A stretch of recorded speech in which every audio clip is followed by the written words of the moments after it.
Hello students, आज हम बात करेंगे गोल्जी उपकरण की, यानी कि गोल्जी अपरेटस। सबसे पहले मैं बात करूं गोल्जी अपरेटस की कि इसको गोल्जी उपकरण, गोल्जी निकाय, गोल्जी कॉम्प्लेक्स या फिर गोल्जी के बॉडी के नाम से भी जाना जाता है। इसका नाम इसके खोजकर्ता कैमिलियो गोल्जी के नाम पर रखा गया, जिन्होंने इसको 1898 में खोजा था। यह यूकैरियोटिक कोशिकाओं का एक महत्वपूर्ण अंग है। नेक्स्ट बेटा, आप ध्यान से देखो इसके डायग्राम को। इसके डायग्राम में आपको वेसिकल्स, रिक्तिका और लेमिली मैट्रिक्स, ये चार चीज़ें क्या होंगी, नज़र आएंगी। एम फेस और एफ साइट दोनों क्या हैं, साइट हैं। एक को बोलते हैं बेटा सिस फेस, एक को बोलते हैं ट्रांस फेस। सिस फेस बोलते हैं जिस तरफ से ये मटेरियल को क्या करेगा, पैक करके लेगा। उसके बाद ट्रांस फेस किसे बोलते हैं, जो प्लाज्मा झिल्ली की तरफ होता है और जहाँ पे ये क्या करता है, वेसिकल्स को छोड़ता है। ठीक है।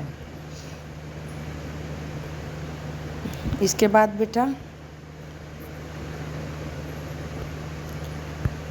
इसके बाद मैं बात करूं इसकी संरचना की।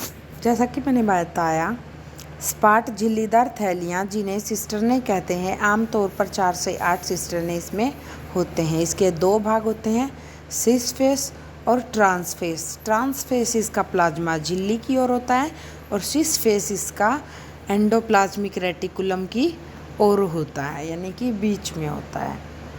नेक्स्ट है, इसके कार्य क्या है। इसका मेन कार्य है बेटा पैकेजिंग, किसी भी सामान को एक जगह से दूसरी जगह बांध के लेके जाना, यानी कि ट्रांसपोर्ट का मेन। प्रोटीन का संशोधन करना कार्य इसका पैकेजिंग और परिवहन का है।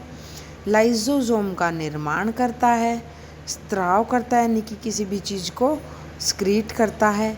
झिल्ली निर्माण और मरम्मत, झिल्लियों की निर्माण और मरम्मत में मदद करता है। नेक्स्ट बेटा, गोल्जी उपकरण की भूमिका डाकघर के जैसी होती है। जैसे डाकघर में एक जगह से दूसरी जगह चिट्ठी पहुंचाई जाती हैं, उसी तरीके से गोल्जी उपकरण क्या काम करता है, सेल के अंदर यदि कहीं पे भी किसी भी सामान की ज़रूरत है तो ये क्या करेगा, पैकिंग करके पहुंचा देगा। प्रोटीन और लिपिड के गंतव्य तक पहुंचाने में सहायक है। स्त्रावी ग्रंथियों में विशेष रूप से सक्रिय होता है। नेक्स्ट, निष्कर्ष।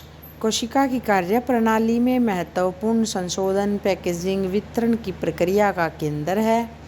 इसके बिना कोशिका का संतुलन बिगड़ जाता है। बेटा गोल्जी अपरेटस बहुत छोटा सा है और बहुत आसान है। इसको अकॉर्डिंग टू मी आपको बहुत अच्छे से समझ में आ गया होगा। फिर भी यदि आपका कोई डाउट है तो आप कमेंट सेक्शन में मेंशन करके अपना डाउट क्लियर कर लीजिएगा। Thank you students. Like, share and subscribe my YouTube channel.